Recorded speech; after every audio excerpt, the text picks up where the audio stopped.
Assalamualaikum warahmatullahi wabarakatuh. Bismillah, alhamdulillah, salatu wassalamu ala rasulillah wa ala alihi wa ashabihi wa mawalah, amma ba'du. Puji dan syukur hanya milik Allah. Salawat dan salam semoga tercurah untuk Rasulullah sallallahu alaihi wasallam. Pemirsa yang dirahmati Allah, mudah-mudahan kita semua pada kesempatan ini berada dalam lindungan dan rahmat Allah Subhanahu wa Ta'ala, dan senantiasa mendapatkan hidayah dari Allah Subhanahu wa Ta'ala dalam rangka meraih kehidupan yang diridhoi oleh Allah, mencari keberkahan hidup, dan mudah-mudahan Allah Subhanahu wa Ta'ala mengabulkan segala hajat dan doa kita untuk kebaikan kita di dunia dan di akhirat. Pemirsa yang dirahmati Allah, sebagaimana episode sebelumnya, saya mencoba mengulangi kembali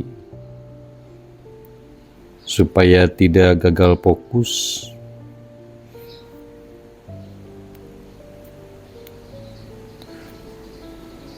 Untuk meraih keberkahan yang dibukakan baik dari pintu langit maupun dari pintu bumi, dan seluruh isi langit dan isi bumi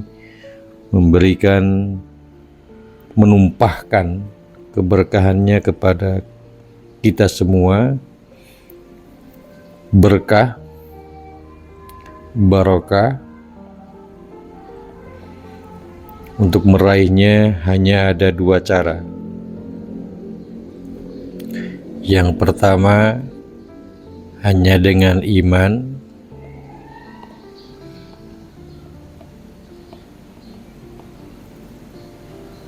Yang kedua adalah dengan takwa.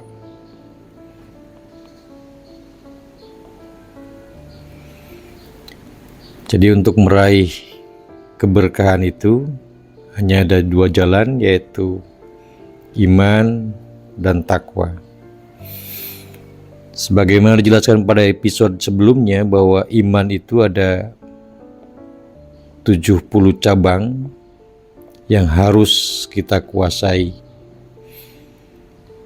Yang paling utama adalah qaulu la ilaha illallah, la ilaha illallah, ucapan kalimat la ilaha illallah, atau dengan kata lain adalah iman kepada Allah.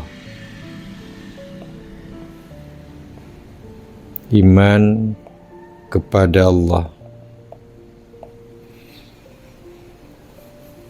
Pemirsa yang dirahmati Allah, sebagaimana episode yang selanjutnya, bahwa iman tidak hanya cukup dengan ucapan saja. Jadi pengertian iman yang lalu bahwa iman itu al-qaul bil lisan,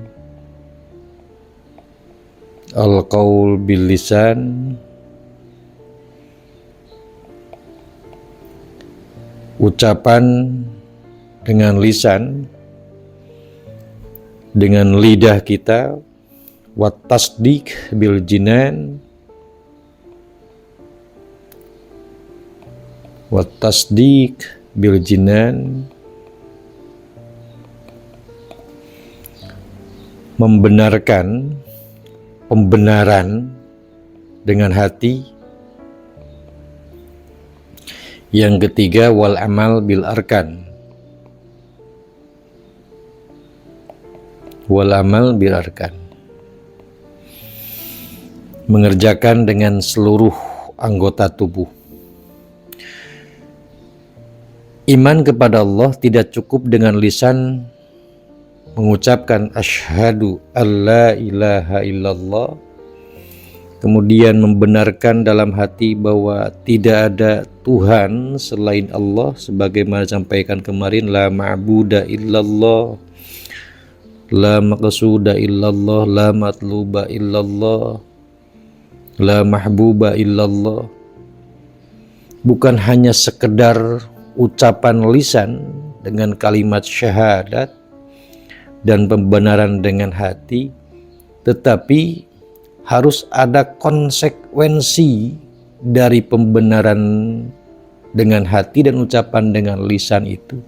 Maka konsekuensi orang yang beriman itu adalah wal amal bil arkan, harus dikerjakan oleh seluruh tubuh, bukan hanya sekedar lisan, bukan hanya sekedar hati, tetapi harus direalisasikan, harus diaplikasikan dalam kehidupan sehari-hari.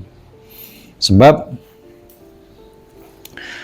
banyak orang yang disampaikan oleh Allah Subhanahu wa taala di dalam surat Al-Baqarah ayat 8, Allah menyampaikan bahwa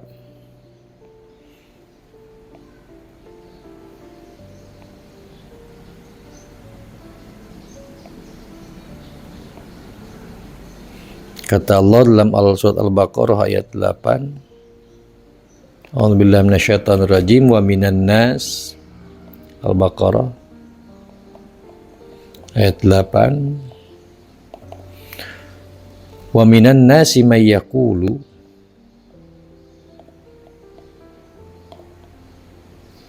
wa minan nasi may yaqulu amanna billah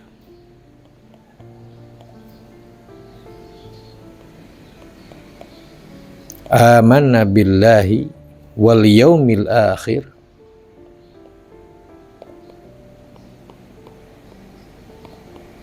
wa bil yaumil akhir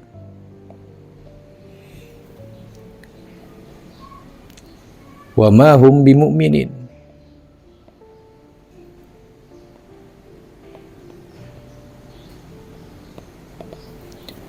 Jadi kata Allah, ada sebagian manusia mayakulu yang berkata, amanna, kami telah beriman billahi kepada Allah, wa bil yaumil akhir, dan kepada hari akhir. Tetapi kata Allah, wa ma hum bimu'minin, sesungguhnya padahal mereka itu bukan orang-orang yang beriman. Jadi tidak cukup dengan perkataan bahwa saya telah beriman kepada Allah, kemudian dibenarkan dalam hati, tetapi harus diaplikasikan oleh seluruh tubuhnya. Harus ada amal yang dikerjakan, bukan hanya sekedar pengakuan, bukan hanya sekedar ucapan. Kalau hanya sekedar pengakuan dan ucapan, maka kata Allah, dia bukan orang-orang yang beriman. Jangan sampai juga ada sebuah kasus bahwa ada mahasiswa yang lagi senang-senangnya belajar mengartikan bahwa aqimis sholata lidzikri, dirikanlah sholat untuk mengingat kepadaku, kata Allah.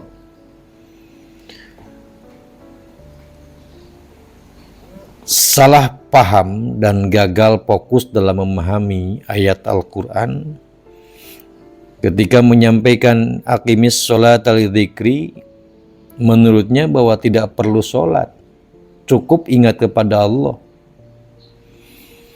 Inilah yang dimaknai dengan tidak cukup hanya perkataan pengakuan dengan hati kepada Allah Subhanahu wa taala, tetapi harus diaplikasikan oleh seluruh anggota tubuhnya. Maka dari penjelasan yang barusan disampaikan, ada konsekuensi bagi orang yang beriman kepada Allah yang harus dilakukan oleh seluruh anggota tubuh sebagai bukti bahwa dirinya sudah beriman kepada Allah Subhanahu wa taala. Konsekuensi yang pertama adalah bagi orang yang mengaku dirinya sudah beriman kepada Allah, maka konsekuensi yang pertama adalah harus adanya sebuah keyakinan atau al-yakin. Al-yakin. Adanya sebuah keyakinan yang mantap. Sebuah keyakinan yang tidak pernah muncul kembali keraguan bahwa Allah Subhanahu wa taala adalah Tuhan yang harus kita sembah. Sebagaimana disampaikan dalam surat Al-Hajj ayat 62, "Dzalika bi annallaha", harus benar-benar yakin, "Dzalika bi annallaha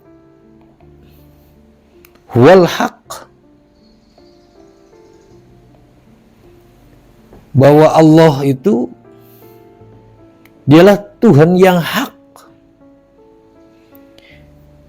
Tidak ada lagi Tuhan kecuali Allah.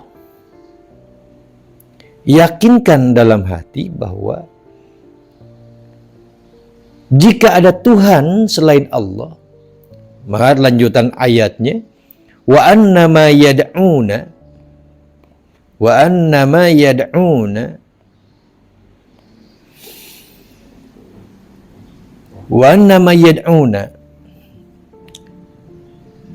dan sesungguhnya apa saja yang mereka seru min duni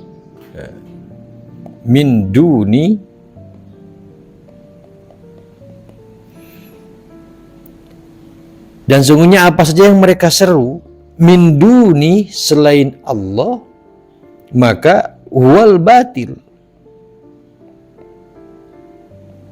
itu merupakan sebuah kebatilan. Jadi yakini dengan benar, dzalika bi annallahu wal haq, bahwa Allah lah yang hak. Jika kita berpaling kepada selain Allah, maka itu adalah batil. Maka yakinkan dalam hati bahwa tidak ada lagi yang harus kita sembah, tidak ada yang harus kita cari, tidak ada yang harus kita utamakan kecuali adalah Allah, bahwa Allah adalah yang hak. Yang kedua, konsekuensi yang kedua adalah at-taslim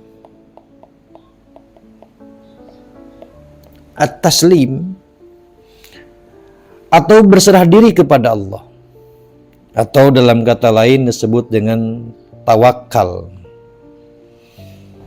Tawakal kepada Allah, berserah diri kepada Allah. Memaknai tawakal, jadi taslim mana lain adalah tawakal. Memaknai tawakal, ada yang gagal fokus ketika memahami tawakal. Tawakal itu dimaknai bahwa tidak perlu ada usaha, karena sudah diatur semuanya oleh Allah dan sudah dipastikan di Lauh Mahfudz-Nya. Maka untuk apa usaha? Sudah tawakal saja kepada Allah, berserah diri saja kepada Allah. Apa yang Allah tentukan tinggal kita terima. Konsep tawakal dalam Islam itu bukan penyerahan kepada Allah sebelum adanya usaha, tetapi tawakal penyerahan kepada Allah setelah ada usaha. Usaha dulu baru tawakal, berserah diri kepada Allah. Jadi usaha dulu. Jadi tawakal, konsep tawakal itu adalah berserah diri setelah adanya usaha. Setelah usaha baru dia tawakal.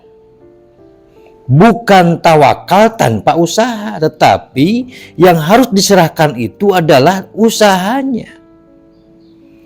Hasil usahanya tawakal, serahkan kepada Allah. Hasilnya ya bagaimana Allah. Jadi usaha dulu baru tawakal. Itulah konsepnya. Bukan berarti tawakal penyerahan dengan tidak adanya usaha. Tetapi usaha dulu baru menyerahkan semuanya kepada Allah Subhanahu wa ta'ala. Hal inilah yang dilakukan oleh orang Baduy, Arab Baduy, ketika melepaskan pintunya, melepaskan untanya di depan pintu Masjid Rasulullah SAW. Kemudian dia masuk ke dalamnya sambil berkata, "Aku bertawakal kepada Allah," kata orang Baduy, si Arab Baduy itu. Lalu Rasulullah SAW melihat bahwa Arab Baduy itu mengatakan bertawakal kepada Allah, menyimpan untanya di depan masjid dan tidak diikat. Maka Rasulullah SAW bersabda, kata Rasul, karena perilaku Arab Baduy itu, lalu Rasulullah bersabda, "I'qilha,"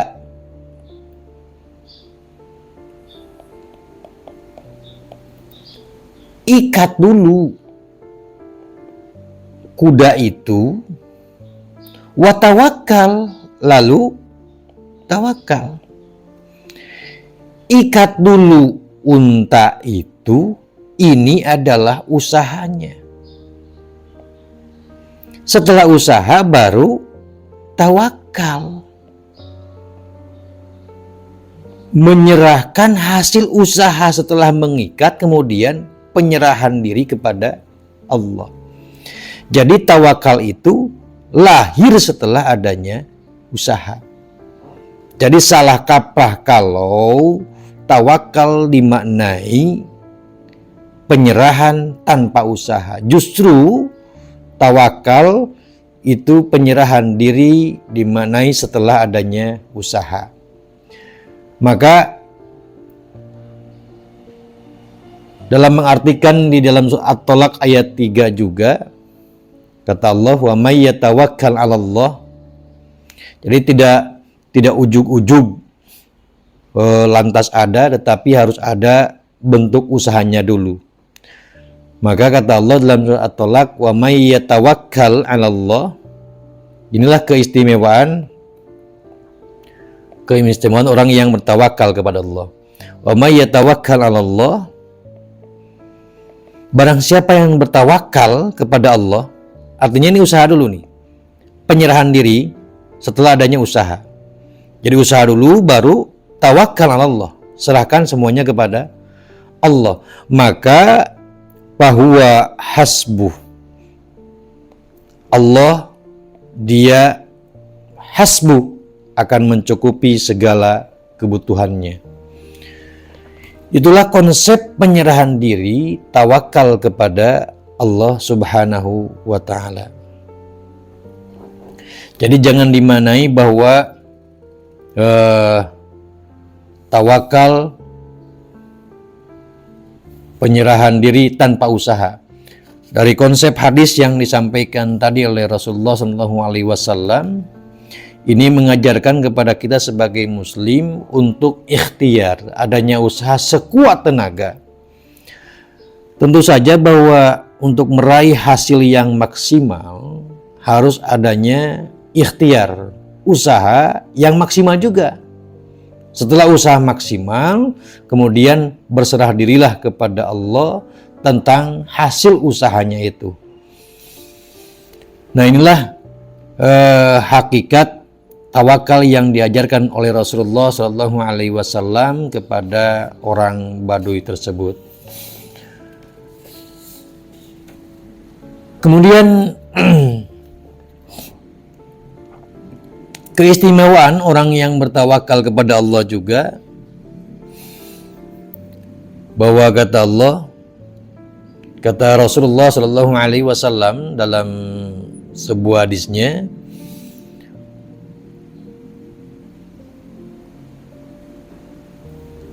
"Lau annakum tawakkaluna 'ala Allah." Ini diumpamakan seperti seekor burung. "Lau annakum tawakkaluna 'ala Allah."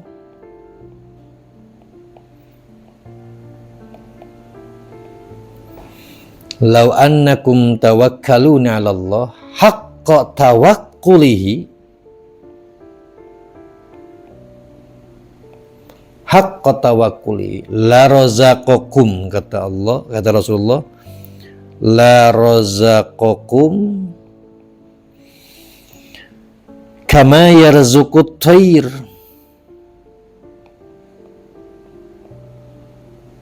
kama yarzuqut thair. Jadi kata Rasulullah, seandainya kalian sungguh-sungguh bertawakal Allah kepada Allah, haqqa tawakkuli, benar-benar tawakal yang sesungguhnya, maka la razaqakum akan memberikan rizkinya. Allah akan memberi rizki kama yarzuqut thair, sebagaimana Allah memberikan rizki at-thair kepada burung. Burung itu tagdu khimasan.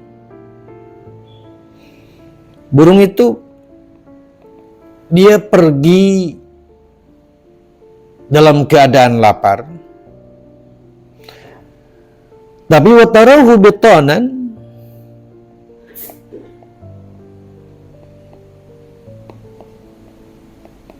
burung pulang dalam keadaan kenyang.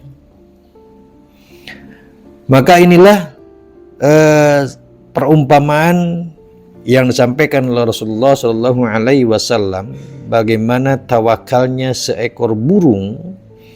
Dia pergi di pagi hari dalam keadaan perut lapar, kemudian ia pulang dalam keadaan kenyang. Pemirsa yang dirahmati Allah, yang ketiga konsekuensi dari orang yang beriman adalah as-sam'u wat ta'ah.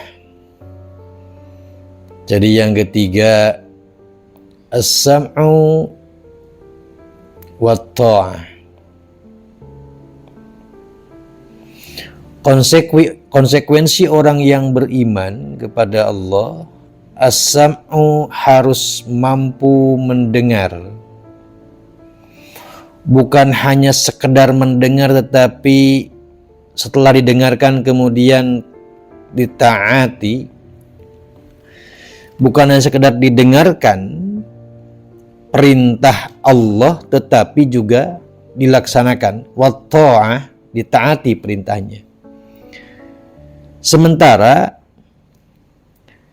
kita masih hanya mampu mendengar saja, belum mampu untuk mentaati. Mukmin yang sejati, bila ada seruan, ajakan, dan perintah Allah, maka ia cepat menyambutnya. Ketika ada seruan dan panggilan Allah, perintah Allah, cepat menyambutnya. Contoh, kata Allah, aqimus sholah. Aqimus sholah, dirikanlah sholat. Ketika azan berkumandang, muazin azan, hayya 'alas sholah. Muazin berkumandang, marilah kita sholat. Masih banyak di antara kita yang hanya mampu mendengar saja, tanpa merespon dengan cepat untuk mentaati panggilan muazin. Bukan panggilan muazinnya yang harus kita pahami, tetapi taat kepada Allahnya. Masih juga ada orang yang beralasan, ya kan nanti juga bisa sholat. Bukan hanya jam 12, bukan ketika azan berkumandang. Nanti juga bisa, jam 1 juga bisa, jam 2 juga bisa. Kita itu aneh. Mindset kita ini salah. Kita ini punya keinginan ingin diutamakan oleh Allah. Jadi kita ingin diutamakan. Sehatnya diutamakan. Selamatnya diutamakan. Doanya diutamakan. Apalagi? Banyak cita-cita kita yang ingin diutamakan oleh Allah.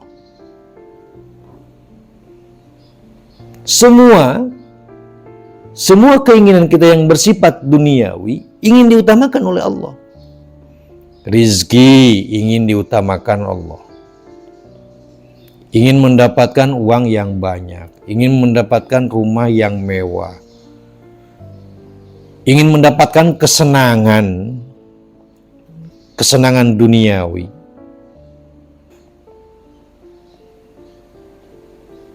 Ini semua cita-cita kita ingin mendapatkan keutamaan dari Allah. Artinya ingin mendapatkan kelebihan dari Allah, ingin mendapatkan perhatian lebih dari Allah. Kalau saja kita sendiri tidak pernah mengutamakan perintah Allah untuk mentaati Allah, bagaimana Allah mau mengutamakan kebutuhan kita? Bagaimana Allah mau mengutamakan kesehatan kita? Bagaimana Allah mau mengutamakan keselamatan kita? Bagaimana Allah mau cepat mengabulkan doa kita? Bagaimana Allah mau memberikan rezeki yang banyak buat kita? Bagaimana Allah mau memberikan kesenangan kepada kita? Sementara kita sendiri berleha-leha, lalai, membiarkan perintah Allah dinanti-nanti. Maka konsekuensi orang yang beriman bukan hanya sekedar mampu mendengar, tetapi juga harus mampu taat kepada Allah, segera menyambut perintah Allah, segera sambut seruan Allah, segera utamakan panggilan Allah. Kalau kita mengutamakan panggilan Allah, kalau kita mengutamakan seruan Allah, maka Allah pun akan mengutamakan segala kebutuhan yang kita butuhkan. Bisa dipahami ya? Jadi bisa dipahami kalau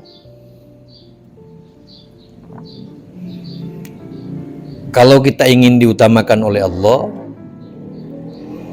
jadi kalau ingin mendapatkan fadlullah, karunia Allah, kalau ingin mendapatkan karunia Allah, maka utamakan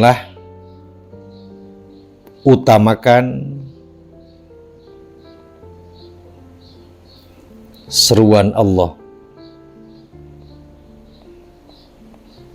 Jadi kalau ada panggilan sholat, maka jangan berpikir untuk dikerjakan nanti. Maka segera kerjakan, segera sambut panggilan Allah dengan cepat. Maka kalau kita menyambut panggilan Allah dengan cepat, Allah pun akan mengutamakan kita. Bagus jika kita berpikir sebelum panggilan Allah itu datang, kita sudah siap-siap. Contoh real, kalau azan subuh itu jam 4:10. Azan subuh jam 4:10. Maka kita usahakan bangun jam 3 untuk menyambut panggilan azan subuh ini. Sambut panggilan Allah sebelum Allah memanggil.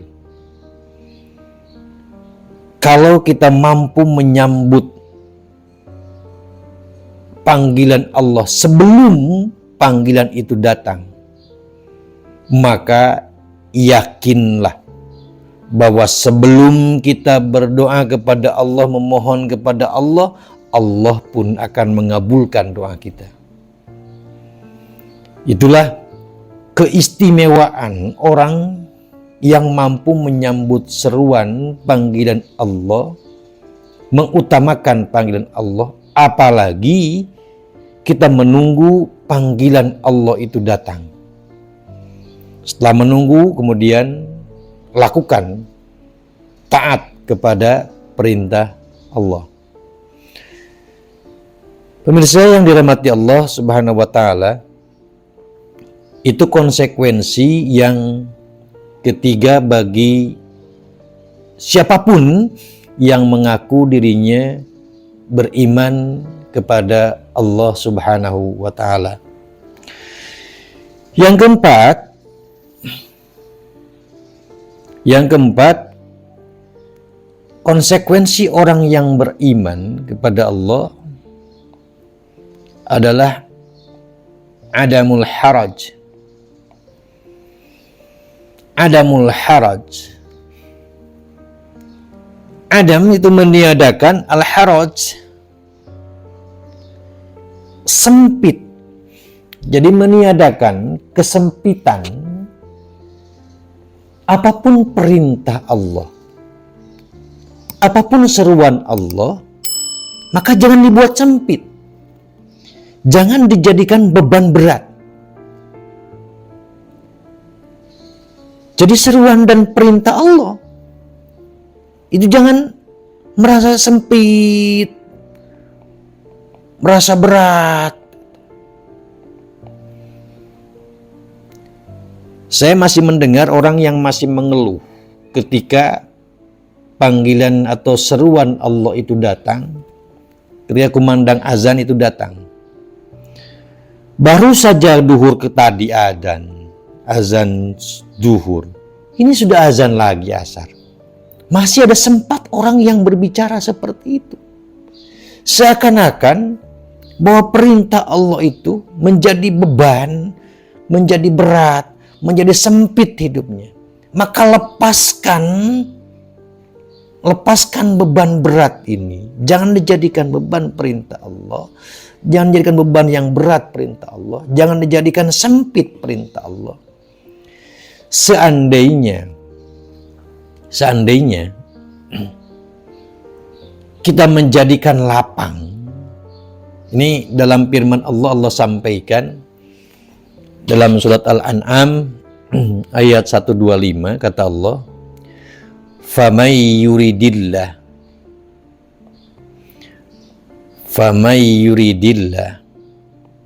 barang siapa yang dikehendaki oleh Allah, ayyahdiyahu,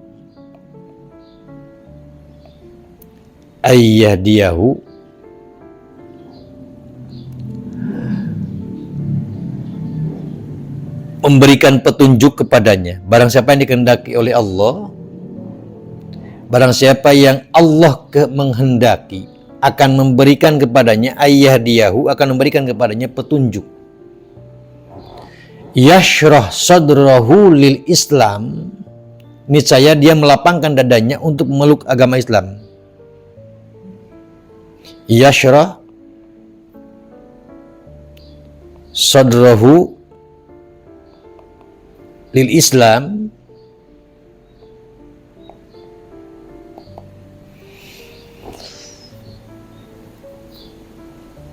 barang siapa yang Allah menghendaki, maka Allah dia akan memberikan petunjuknya.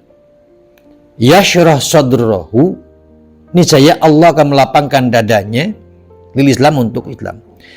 Kalau seandainya perintah Allah, seruan Allah itu dibuat lapang dada kita, dibuat lapang dada kita untuk menerima semua panggilan Allah, untuk menerima sebuah perintah Allah, untuk menjalankan perintah Allah, maka ayyahdiyahu, dia akan selamanya diberikan petunjuk oleh Allah. Kalau apa yang Allah perintahkan, apa yang Allah larang, dia jalankan dengan penuh kelapangan dadanya, selamanya ia akan mendapatkan petunjuk dari Allah. Akan tetapi kebalikannya, wa may yurid ayyudillahu, jadi kata Allah dalam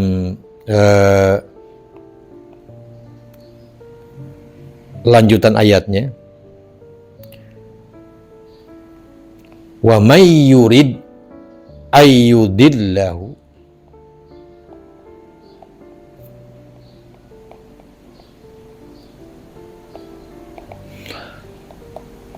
barang siapa yang dikehendaki Allah, ayyudillahu, kesesatannya. Barang siapa yang dikehendaki oleh Allah, ayyudillahu, kesesatannya, yaj'al sadrahu dhaiqan,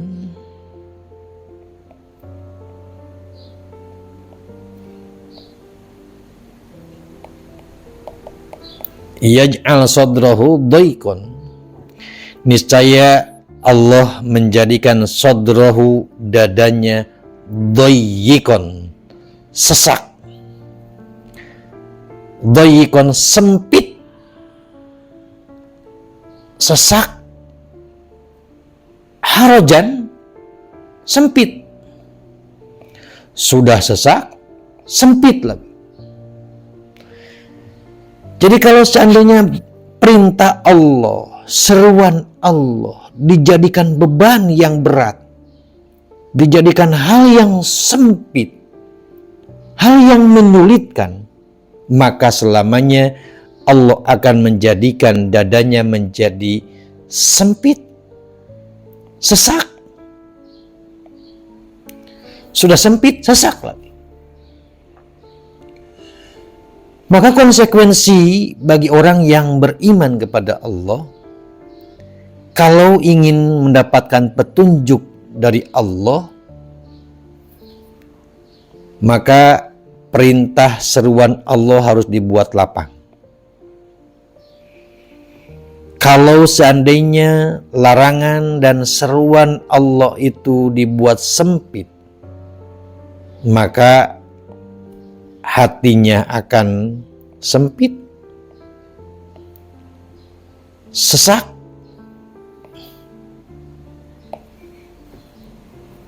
sulit untuk menerima hidayah Allah. Sulit untuk menerima hidayah. Jadi sehebat apapun orang mengajak, sekeras apapun suara azan itu berkumandang, kalau seandainya dijadikan sebagai sebuah beban yang berat, maka selamanya ia akan susah untuk mendapatkan hidayah dari Allah Subhanahu wa Ta'ala. Maka jadikanlah petunjuk, jadikanlah seruan dan perintah Allah itu menjadi sebuah keringanan, jangan dijadikan sebuah beban, tetapi merupakan kewajiban yang harus, konsekuensi yang harus diterima dan dilaksanakan oleh seorang mukmin. Pemirsa yang dirahmati Allah, itu konsekuensi yang keempat. Konsekuensi yang kelima, bagi siapa saja yang mengaku dirinya sudah beriman kepada Allah, maka terimalah konsekuensi-konsekuensi sebagai bukti telah beriman kepada Allah. Yang kelima, konsekuensi yang kelima adalah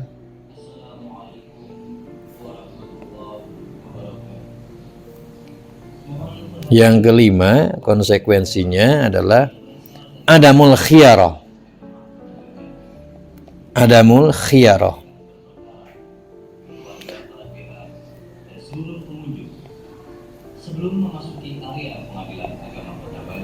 Yang kelima adalah adamul khiyarah.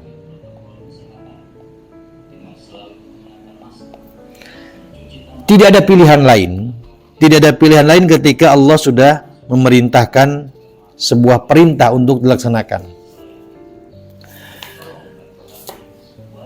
Contoh begini, kalau Allah memerintahkan untuk sholat, maka tidak ada pilihan lagi kecuali hanya sholat.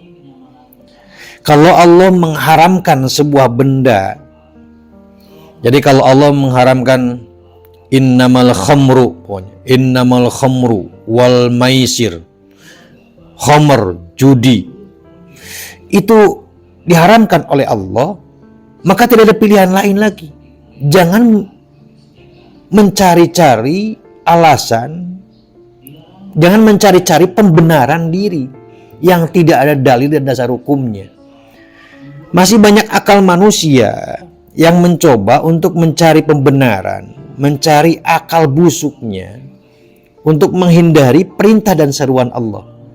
Jadi ketika Allah mengharamkan khamr, maka tidak ada pilihan lain lagi kecuali untuk pajtanibuhu, hanya jalannya cuma satu, pajtanibuhu, maka tinggalkan larangan Allah. Banyak mencari alasan, mencari-cari pembenaran bahwa ini demi kesehatan, ini demi, kalau untuk kesehatan nggak apa-apa, kalau untuk pengobatan tidak jadi masalah.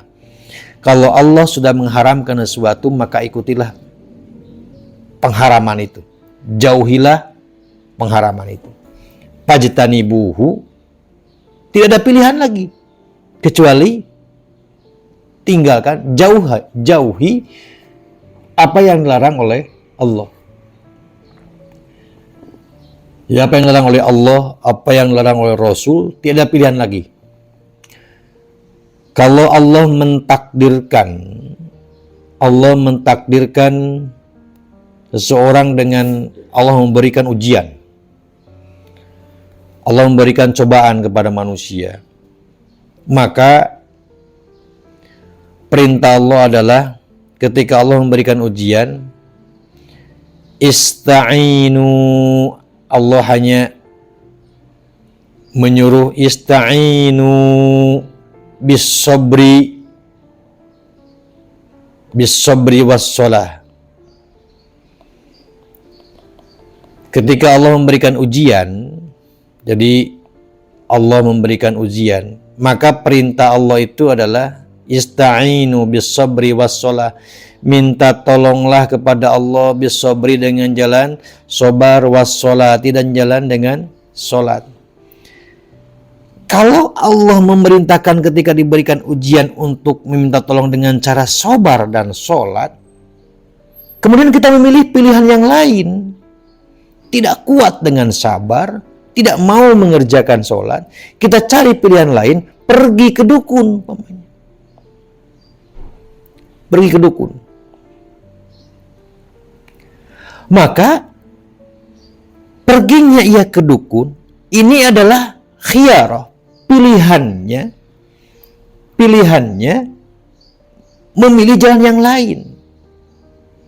Maka ketika Allah sudah memerintahkan kalau ada ujian dari Allah, jalan penyelesaiannya hanya dengan sabar dan sholat, bukan pergi ke dukun. Pergi ke dukun ini adalah khiyarah, pilihan orang itu. Nah, konsekuensi orang yang beriman, tidak ada pilihan lain dari perintah Allah ini kecuali hanya menjalankan perintah Allah, hanya taat kepada Allah, tidak ada pilihan lain untuk mentaati yang lain. Cukup mentaati Allah saja. Pemirsa yang dirahmati oleh Allah Subhanahu wa taala, inilah konsekuensi yang harus diterima oleh orang yang mengaku dirinya beriman. Yang keenam, ada yang harus disadari oleh orang yang beriman bahwa Allah tidak akan membiarkan kita mengatakan amanna, kami beriman. Allah tidak akan membiarkan kita mengucapkan kami telah beriman. Wahum la yubtanun, sebelum engkau diuji. Maka kata Allah, ahasiban nas,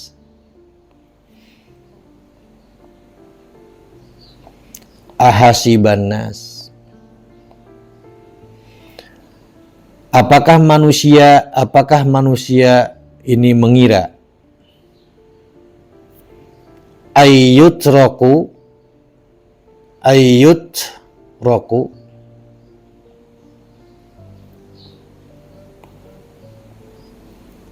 apakah manusia mengira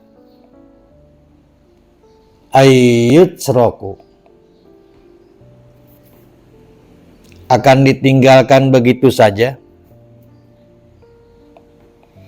Ayyutraku akan ditinggalkan begitu saja. Ayyutraku ayyakulu amanna,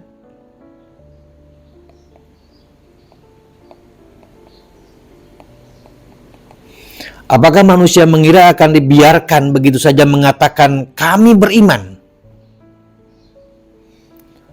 Jangan pernah mengira bahwa setelah kita mengatakan beriman kepada Allah, kemudian membenarkan dalam hati kita akan dibiarkan begitu saja. Tidak. Wahum la yubtanun,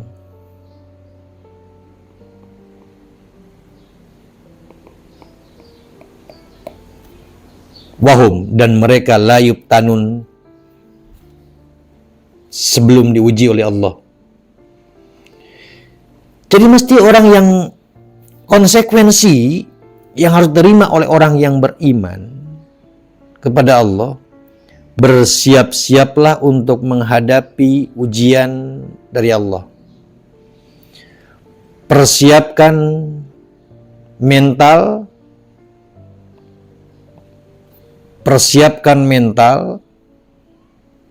untuk menghadapi ujian Allah. Ujian Allah. Sebab orang yang beriman pasti diuji. Pasti diuji oleh Allah. Jangan pernah berpikir kalau orang yang beriman itu tidak akan pernah diuji oleh Allah. Ini persis terjadi kepada teman saya sendiri. Baru-baru ini dia telepon bahwa seperti biasa kata-katanya itu. Padahal itu melukai tauhid sebetulnya. Seperti biasa tetapi itu melukai tauhid.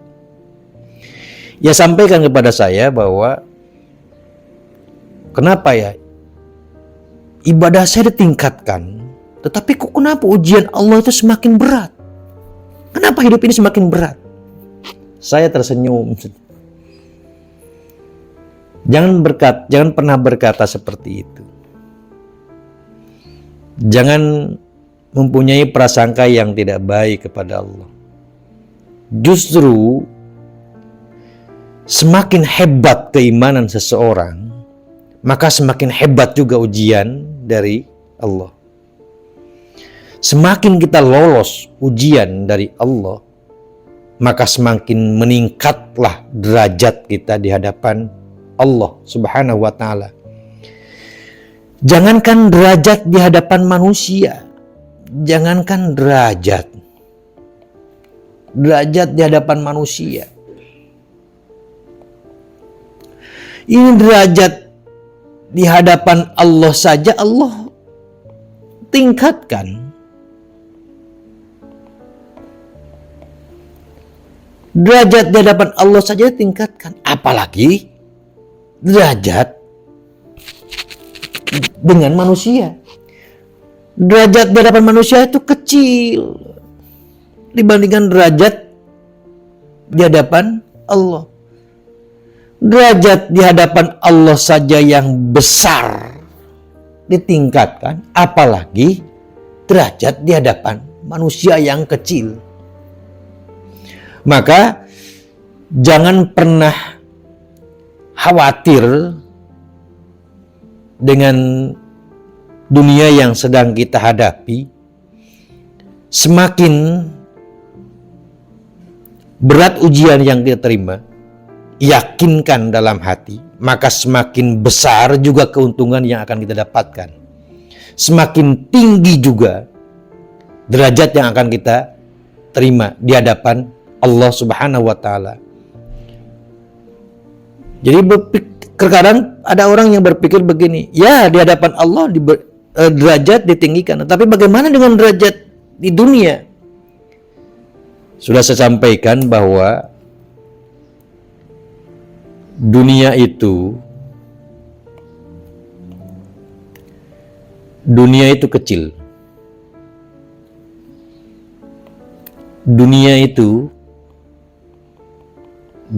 kecil. Akhirat itu besar.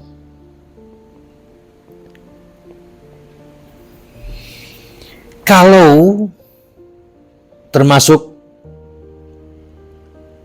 urusan mementingkan kepentingan Allah dan di hadapan Allah, itu akhirat. Kalau saja yang besar, akhirat ini yang besar saja diberikan oleh Allah kepada kita, apalagi yang kecil. Yang besar saja diberikan, apalagi yang kecil.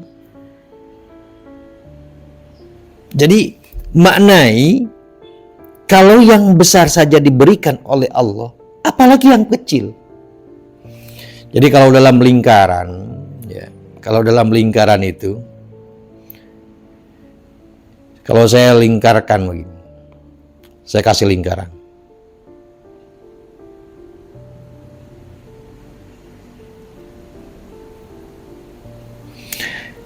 Ini lingkaran yang besar saja. Lingkaran yang besar itu diberikan oleh Allah.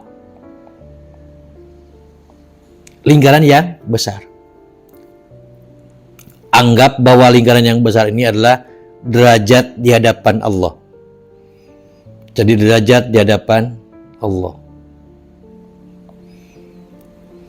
Ini dunia yang kecil itu sudah masuk di dalamnya. Dunia kecil ini sudah masuk ke lingkaran ini.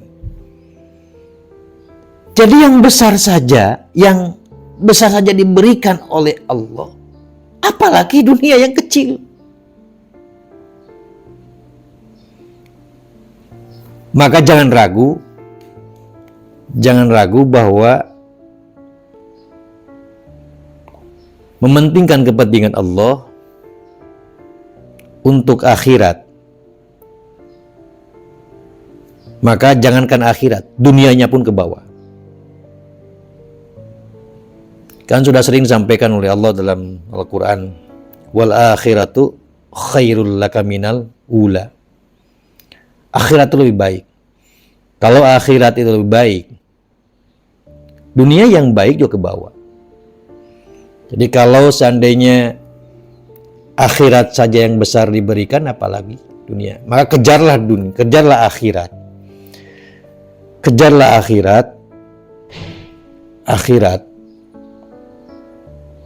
Dunia akan mengikuti. Dunia itu akan mengikuti.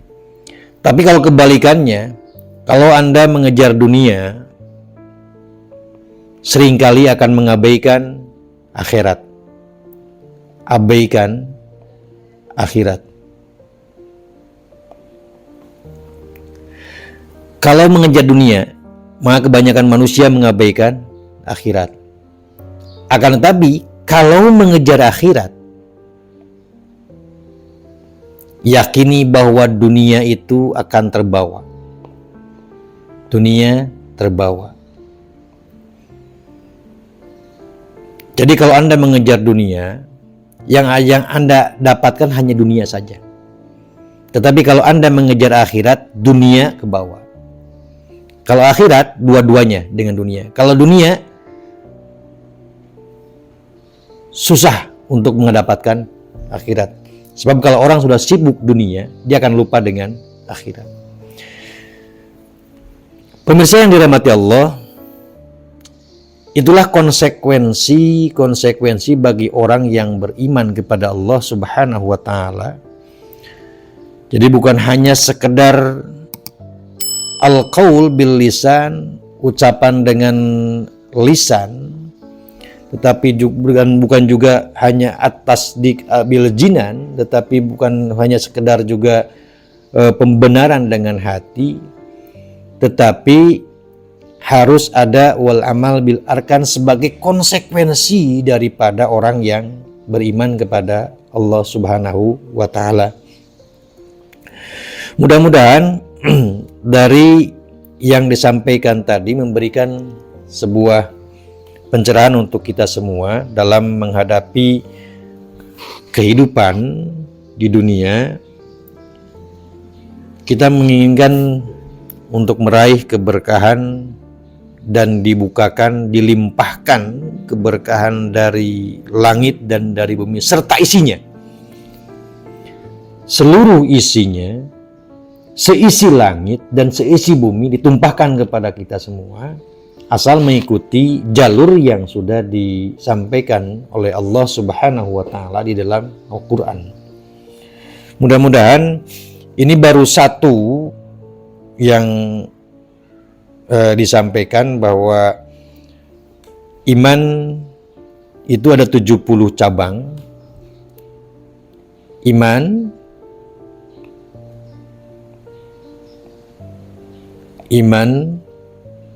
itu ada 70 cabang. 70 cabang. Hanya baru satu yang disampaikan, yaitu iman kepada Allah. Iman kepada Allah.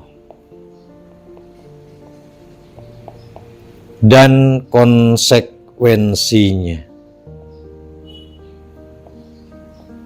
Sekuensinya. Baru satu yang dijelaskan. Dari 70 cabang ini akan kita bahas satu persatu di kesempatan yang lain.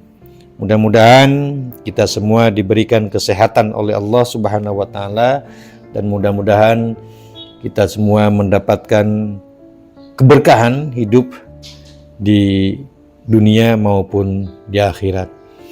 Demikian yang bisa saya sampaikan, mudah-mudahan bermanfaat untuk kita semua. Mohon maaf atas segala khilafnya. Hasbunallah wa ni'mal wakil. Wassalamualaikum warahmatullahi wabarakatuh.